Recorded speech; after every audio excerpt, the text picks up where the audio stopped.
I am so happy that you are joining us today. Over these next few weeks, we're going to be going through some of the pericopes or lessons of the church. Now, in the pericopes, what it's set up as, actually, there's multiple settings for it. I mean, you have your A, B, and C series, and you have your 1 year and your 3 years way of doing it, and you have a bunch of other ways that the church has set up their year when it comes to specific readings. So today what I'd like to do is just pluck one of the readings out, and I truly believe that this will be a big blessing for us, especially as we are encouraged by our faith. So if you look here at the bottom of your screen, we're going to be in Hebrews chapter number 11. So if you would turn to that, I would greatly appreciate it. Now, many people jokingly called it the Great Hall of Faith. And honestly, it's kind of true that we're talking about the faith and faith formation and faith challenges of those who have gone before, which can be a great encouragement for us to say, hey, for those people who have gone on before, God was faithful, surely He'll be faithful now, as we believe God is alive and active here and now, right now with us. So let's jump into Hebrews chapter number 11. We're going to just begin on verse number 1. Now, faith is being sure of what we hope for and certain of what we do not see. This is what the ancients were commended for. So I think the first question is faith in what? All right? Faith in what? And let me just kind of draw two extremes.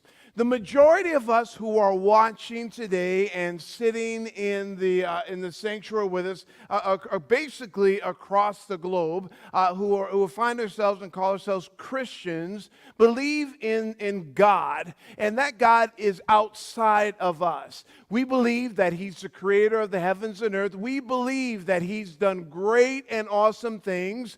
We believe that He has saved His people. We believe that He forgives sin. We believe that He is a God who is above us, knows more than we could ever begin to know, and has been with us for all time.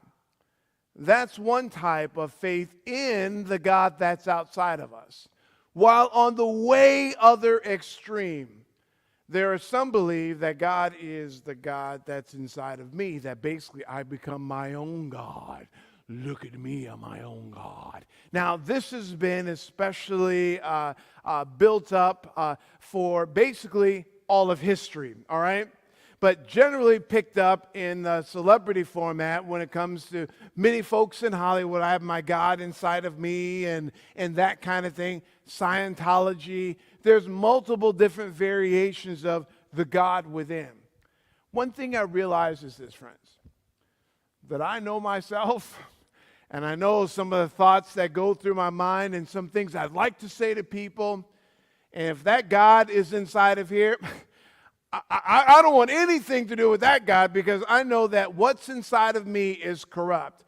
The God that I want to put my faith in is the God outside of me, the one who sent His only begotten Son into my midst, into my presence to say, Pastor Whitfield, Alexander, you are forgiven, and I want to spend the rest of eternity in paradise with you. That's the God that I want to put my faith in. And when I define it that way, that changes how my situation looks. That I'm not on this earth alone. That there is somebody who's bigger than me, that understands this whole situation. Let's jump into this next one. Verse number 3. By faith we understand that the universe was formed at God's command, so that what is seen was not made out of what was visible. So here it is, that we simply believe that God created the heavens and the earth. And I'll be honest with you, let me just kind of give you a little personal journey of my own spiritual walk. And let me say it this way. There was me as a young boy, and then there was me as a young Christian boy, and then there was this young Christian man adult, and then there was this older Christian man adult, this journey of faith. Well, when I was the younger Christian boy, I had a very simple faith. that I believe that God created the heavens and the earth. That I believe that God put the fish in the sea, the sharks and the whales. I believe that he put the birds in the air. I believe that he made the trees grow. I believe that he created me. I believe that he created you. I believe that nothing was created by accident. I believe that God's hand of grace was mightily and actively at work. Now, as I started to grow in this, and then that was just the way it was. So as I started to grow in this, and then I started getting more knowledge about God, more understanding about his creation, I had this right here. This is that simple faith, that heart faith. But then I start getting this right here. Well, he created this because of this, and he set up this, and he did that, and he did these other things. So I was able to lift it off, to kind of list it off. And then I get this little blessing called wisdom of age. So then God took this, and then he took this, and that wisdom, and he mushed it all together. And you know what pops out? Conviction. That I am convicted that there is a God. Because I know it here, and I know it here, and I've seen a lot of stuff in my days, and I've mushed it all together. God mushed it all together. And now I'm convicted that there is a God who I can put my faith in. When I was in Texas, it was very clear to me that when I went to this place, and it was called Black's Barbecue, and I opened the door to that meat shack, and I said clearly, oh, there is a God. Yes. Now, let me say it this way. You see this picture right here. This was plate number 1 of my meal. Next one, this was plate number 2 of my meal. And then you can see plate number 3. Now, some people might think that this was the family sampler platter. No, this was just my lunch. There is a God. So anyway, let's kind of jump into the faith testimonies of what had happened here for many people when they come to their journey of faith. And what I'd like for you to do is just kind of think to yourself, where are you in your walk and your belief on who God is and what he's capable of doing? Where are you on that? So the first one is this. By faith, Noah, when warned about things not yet seen, in holy fear built an ark to save his family. By his faith, he condemned the world and became heir of righteousness that comes by faith. Moses, a very simple faith, where God said to him, hey, I want you to build an ark. I want you to build an ark. Moses didn't, I don't smell no rain. He didn't say that. Or how about this? I don't feel anything. No. Moses, in a very simple faith, stepped out and says, I will build this ark because God told me to. Now, at the same time, people laughed. People made fun of him for what he was doing. But when the rains came, many of those laughers perished. But many other people were saved and lived. Praise be to God for that gift. Praise be to God for that gift. That very simple faith that walks out, if this is what God says, then this is what I do. How about this one right here in Abraham? And there's many faith testimonies for Abraham. Let me just call out a couple. By faith, Abraham, when called to go to the place he would later receive as his inheritance, obeyed and went, even though he did not know where he was going. God tapped on his shoulder and said, Abraham, I want you to go there. So you know what Abraham did? Okay, I'll go. I'll do what you say. Now, the example that I love about Abraham is that there are many examples of how he was faithful in his walk with the Lord. Many examples of how that was came. But I think I identify with him because there were some missteps. There were some challenges that he went through. So, yes, he got tapped on the shoulder. I want you to go there. He says, all right, I will go. But there are other times when things were more difficult.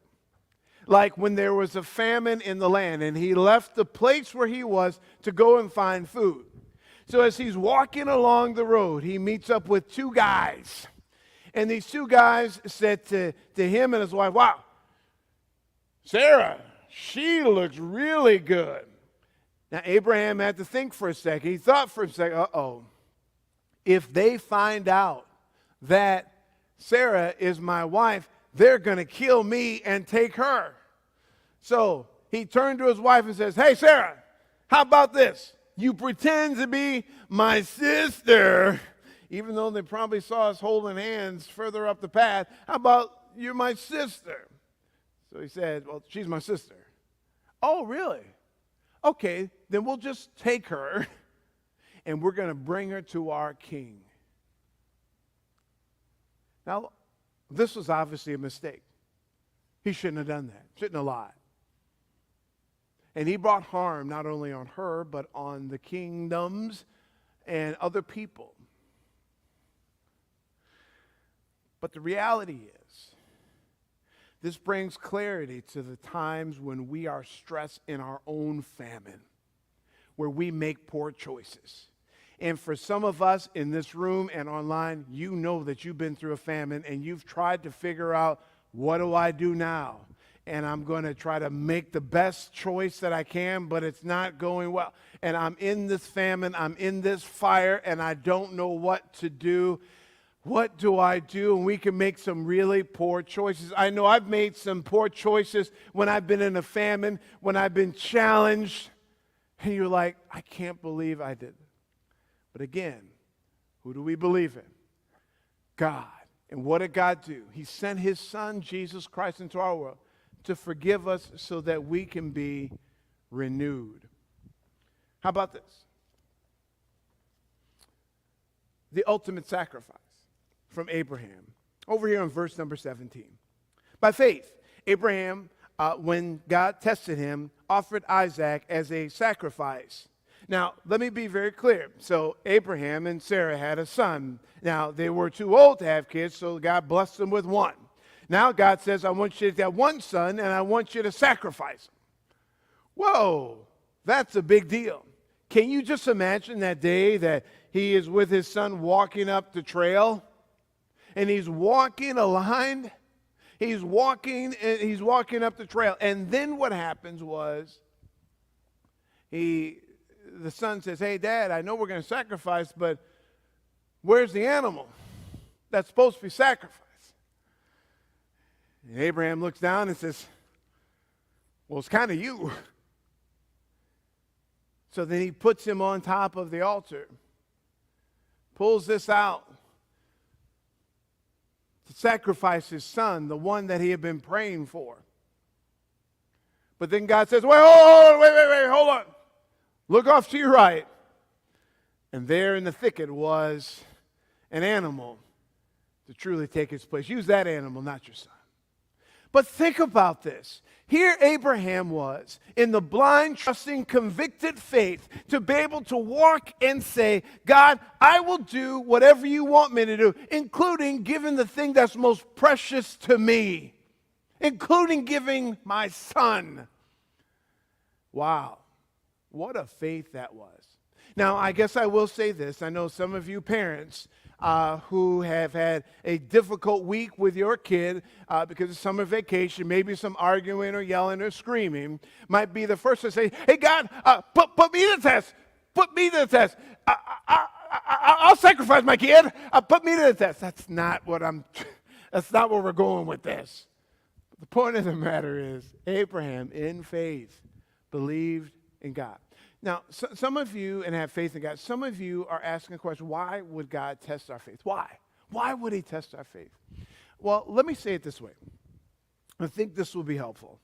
Is that in the midst of this, I believe that God sacrifices, challenges our faith to see if we're just using it for lip service.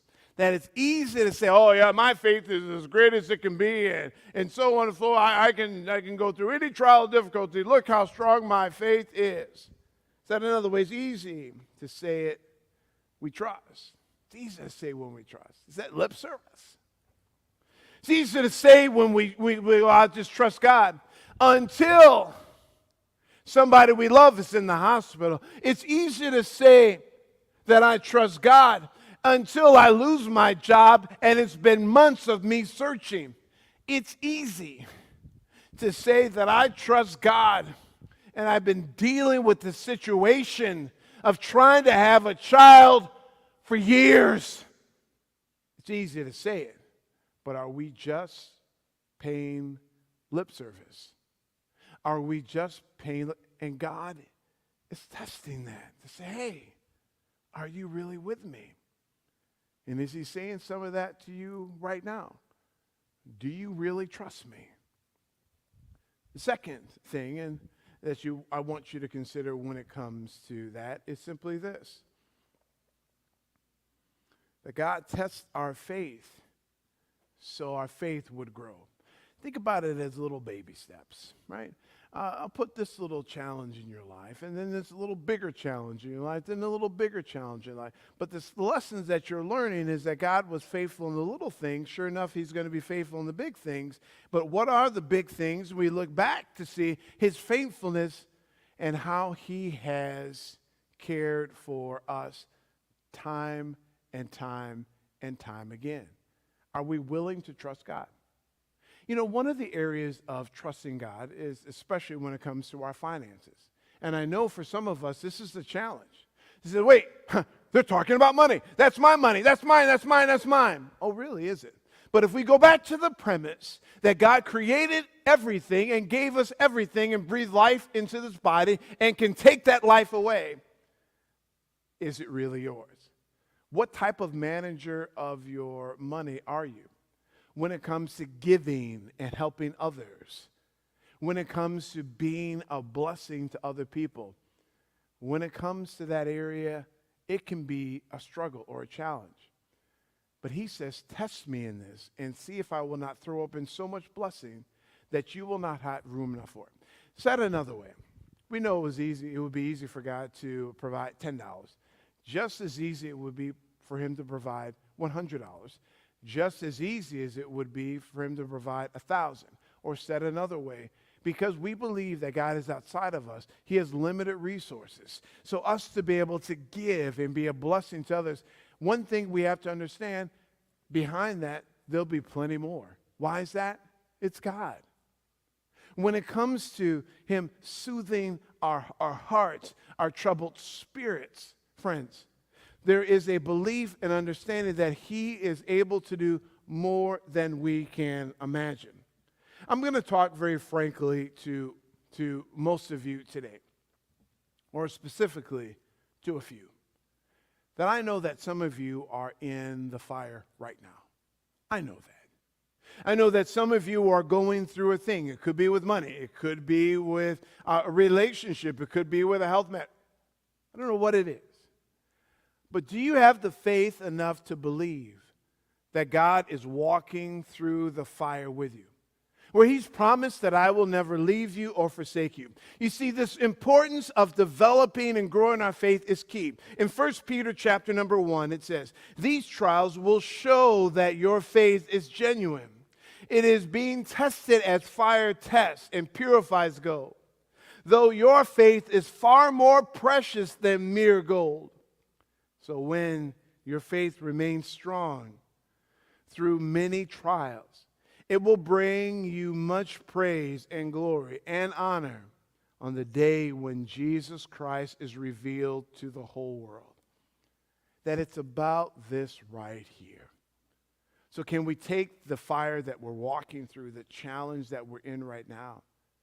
God is doing something in this.